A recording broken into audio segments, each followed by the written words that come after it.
Arte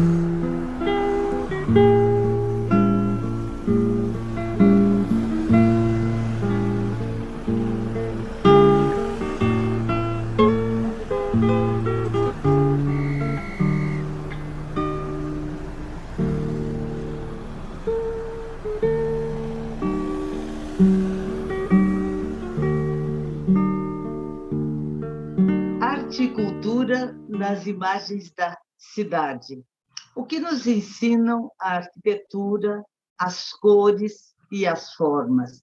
Essa é a questão central dessa conversa de hoje. Nossa conversa começou há algum tempo, e nesse período não deixou jamais de dia a dia. Tentei me manter saudável nesses tempos de cativeiro, o que já significou muitas atividades. Fiz entre as 6 e as 7 horas da manhã, caminhadas no bosque e no bairro Cambuí, na cidade de Campinas, em São Paulo. Fiz trilhas no litoral norte de São Paulo ou na Serra da Mantiqueira. Fiz cerâmica, uma centena de copos de cerâmica e outras tantas tigelas combinando argila, fogo e esmalte, criando cores, texturas e formas. Emiti pareceres, escrevi artigos, fiz prefácios, projetos, organizei livro, orientei mestrados, doutorados, acalentei meus netos, abracei meus filhos, consolei meus amigos e vi partir 2 irmãos muito queridos. Pensei muito. Me vi envelhecer aos poucos, meus cabelos, que já eram brancos, ficaram mais brancos, e eu os permiti se mostrarem na sua nova cor prata. Senti saudades, muitas. Especialmente senti saudades de um tempo, de algumas lutas inglórias. Senti saudades dos sonhos que sonhei e não realizei. E daqueles sonhos que de alguma forma vivi, mas já se esgotaram. Sou Águida Bittencourt, professora da Faculdade de Educação da Unicamp, em Campinas, nos últimos 40 anos. Nesse trabalho na universidade, me dediquei aos estudos sobre escola, escolarização, professores, professoras, suas formações, me dediquei também à literatura, à escrita, à gestão escolar, à política educacional e à cultura. Aceitei o convite do Rafael, produtor do canal Hope Musical, porque uma das minhas preocupações favoritas e que se intensificou nesse período de pandemia, de reclusão, é a observação da cidade, e porque ele tem a sensibilidade para uma conversa sem maiores formalidades. Então, vamos lá.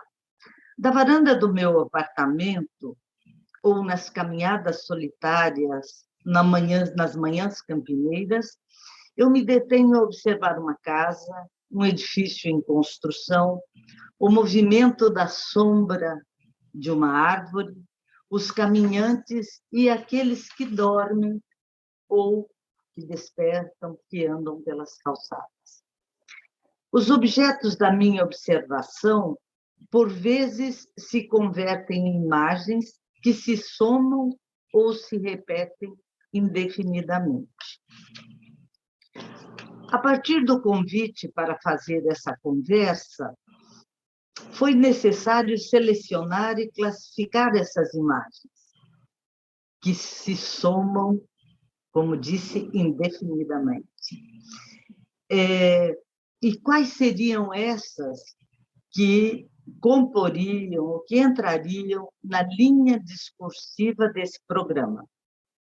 Todavia, selecionei primeiro meus guias, meus gurus ou interlocutores. Me lembrei do cineasta italiano Paolo Pasolini e seu Gennariello, publicado em um pequeno livro chamado Cartas Luteranas. Lembrei-me do filósofo também italiano Giorgio Agamben e seu opúsculo Quando a Casa Queima. Me veio à mente Ailton Krenak, nossa liderança indígena e suas ideias para adiar o fim do mundo. Lembrei da velha companheira Virginia Woolf, de Um Teto Todo Seu. Ela andando pelos corredores da Universidade de Cambridge, onde seus irmãos estudavam, enquanto ela era impedida até de passear pelos jardins dessa universidade. Também me veio à mente Walter Benjamin, observando as passagens em Paris ou diante das vitrines em Moscou. Não esqueço Manuel de Barros e suas memórias inventadas, quando descreve uma de suas caminhadas. Diz ele no início do seu poema, aspas, a cidade ainda não acordou. O silêncio do lado de fora é mais espesso. Dobrado sobre os escuros, dormem os girassóis. Farei a travessia da cidade na companhia dos 3 primeiros autores citados aqui. Me interessa pensar sobre as relações entre cultura, arquitetura das cidades contemporâneas. Quero falar das caminhadas que me revelaram o que podem ensinar as coisas. Assim como disse Pasolini, somos impotentes diante da linguagem pedagógica das coisas. Elas são mais fortes. A linguagem pedagógica das coisas nos supera em muito. Se eram agradáveis as caminhadas no entorno e dentro do Bosque dos Jequitibás, aqui no interior de São Paulo, foram surpreendentes aquelas do bairro Cambuí, bairro tradicional da cidade de Campinas. Entre os jequitibás do bosque, desfrutei do frescor de uma pequena mata, do silêncio ou dos rumores de pássaros e animais silvestres aí preservados. Fiz muitas fotos, senti o cheiro úmido de mata e bichos. Pelo bairro foi diferente. Esse bairro que já abrigou muitos dos próceres da República, membros do Partido Republicano Paulista, PRP, no final do século XIX, eu ia de espanto em espanto, cada vez com o coração mais apertado. A ideia de que as coisas educam é bastante potente e, de alguma forma, me instiga e me preocupa profundamente. Não por acaso, vejam, nossas memórias de infância informam as ações cotidianas da vida adulta. Vejam como diz Pasolini, a vida dele é marcada pela memória da cortina de voal do quarto da sua avó, onde ele passou a infância, os seus primeiros anos, pelos móveis de madeira pesada, entalhados, e pela carruagem estacionada na porta de casa. Essas marcas fazem dele um burguês, diz Pasolini, mesmo que ele não queira ser um burguês. Por quê? Porque seu gosto, porque sua forma de ver o mundo está marcada pelos utensílios de porcelana, pelas toalhas de linho. Ele não consegue deixar de gostar desse contexto que o acolheu quando criança. Penso que as crianças, jovens e mesmo adultos que se movimentam pelas cidades carregam pela vida os ensinamentos mudos das edificações, das cores e dos materiais que as compõem. O que será que nos dizem as cidades, com seu trânsito intenso, com seus cercados, suas grades e sua estética? É sobre isso que vamos tentar prosseguir nessa conversa. Me encontrei recentemente numa livraria com um pequeno livro cujo título me pareceu instigante. Comprei imediatamente. Na verdade, esse pequeno livro se compõe de 3 capítulos, mas o que dá título ao livro, Quando a Casa Queima, é uma metáfora referente ao mundo de hoje, que parece arder de forma incontrolável, deixando o mundo, os homens, sem reação. Estaremos assistindo o fogo devorar nossa casa? Diz Agamben. Tudo o que faço, abre aspas, tudo o que faço não tem sentido se a casa queima, fecha aspas. E se pergunta, quando a casa começou a arder, ele, com seu universo cultural de europeu, pensa no século XX e se refere às 2 guerras, de 14 e 18, a de 40 e 45. Terá sido com as guerras? Antes, durante, depois? Não sabemos. Vejamos o que diz o filósofo. O rosto é a coisa mais humana. O rosto é o lugar da política. Nosso tempo impolítico não quer ver o próprio rosto, o mantém à distância, o mascara e o recobre. Não deve haver mais rostos, apenas números e cifras. Mesmo o tirano não tem rosto. Daí porque pensei nas casas como nossa forma, nossa vestimenta, nossa forma de falar com o mundo, mesmo quando estamos mudos. A linguagem da poesia e da filosofia aparece como possibilidade de sobrevivência. Abro aspas novamente para Adam. Resta da casa que queima a língua, não a língua com a qual me comunico hoje com vocês, em português, em inglês, em italiano, em francês. Não, não é dessa língua, mas as imemoriais, pré-históricas, frágeis forças que dela cuidam e se recordam, a filosofia e a poesia. Agamben joga uma âncora para nós que estamos naufragando. E essa âncora chama-se filosofia e poesia. Mais um fragmento para iluminar nosso estudo sobre a cultura materializada nos espaços, edificações, cores, formas da cidade. Abro aspas. Em direção ao presente, só se pode regredir, enquanto em direção ao passado se vai em linha reta. O que chamamos passado é apenas nossa longa regressão em direção ao presente. O primeiro recurso do poder é nos separar de nosso passado. Fecha aspas para Aga. E é aqui que nós vamos nos encontrar com Ailton Krenak e suas ideias para adiar o fim do mundo.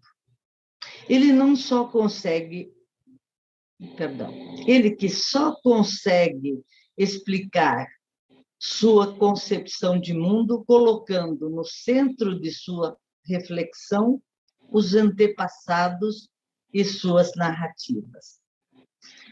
Vamos começar com a ideia de humanidade, diz ele, construída nos últimos 2.000 a 3.000 anos.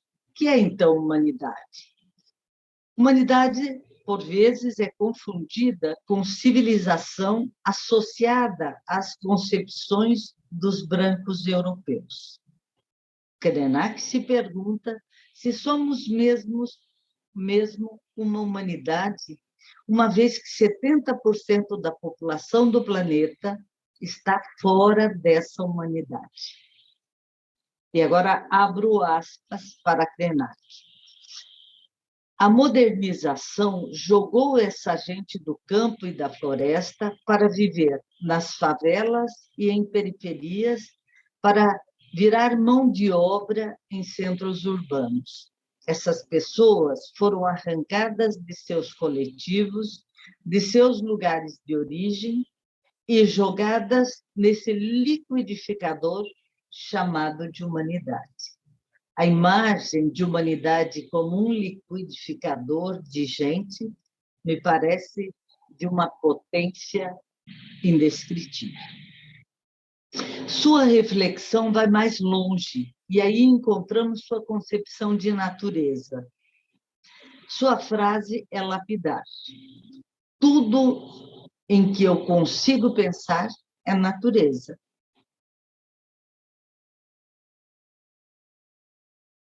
Diz Krenak que o conceito de humanidade nos alienou desse organismo ao qual pertencemos ou do qual somos parte, a Terra.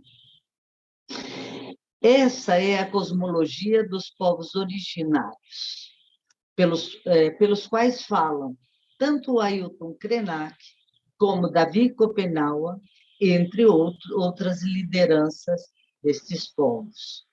Eles consideram os rios, as montanhas, as rochas, os oceanos, os peixes, tantos outros animais não humanos, todos seres vivos que devem compartilhar o mesmo espaço, sem destruição e sem extinção de nenhum grupo. Denunciam o comportamento devorador do homem que corta árvores, polui e mata as águas pela mineração predatória, que não pensa duas vezes em transformar uma montanha em um parque de diversões, árvores centenárias em casarões ou móveis que em pouco tempo viram lixo. Minha seleção de fotos deve expressar a leitura do espaço da cidade, informada pelo pensamento de Pasolini, de Agamben e Krenak, além de tantos outros que iluminam meu olhar e que não sou capaz de nomear aqui agora. Pois bem, convido-os a me acompanharem nessa manhã imaginária de um domingo qualquer, quando vamos assistir um processo algo violento do desmanchar de um bairro residencial marcado por uma história que é a migração dos proprietários das fazendas de café que vieram da zona rural para a cidade, pela imigração dos europeus técnicos, engenheiros, que vieram no começo do século. Bom, diariamente, nos domingos ou não, me deparo com uma, duas, três casas sendo demolidas. E na semana seguinte, no lugar onde havia uma casa, encontro os tijolos empilhados que serão levados para algum outro lugar, para uma outra construção, mas sobra muito entulho. E é aí que aparecem grandes máquinas que virão engolir a terra e os escombros para abrir um fosso e alicerçar um novo prédio. Onde viveu por décadas uma família, duas ou três, viverão em breve 50 a 100 famílias. É preciso esclarecer a quem não conhece Campinas que o bairro Cambuí, objeto dessa observação, era e continua sendo um bairro de classe média alta, ele mesmo segmentado, com franjas onde se edificaram residências mais simples, casas geminadas, não muito distantes dos casarões dos chamados barões do café, proprietários das fazendas da região. Em outro momento, analisaremos bairros operários periféricos, mas nesse momento estamos tratando deste bairro e seu lugar na cidade de Campinas. Nesse momento, eu vou convidar as imagens, são imagens amadoras, né? Não tem nada de profissional aí, mas tem um olhar, um enquadramento, um ponto de miragem, para que vocês possam ter uma ideia de como esse bairro vem se transformando.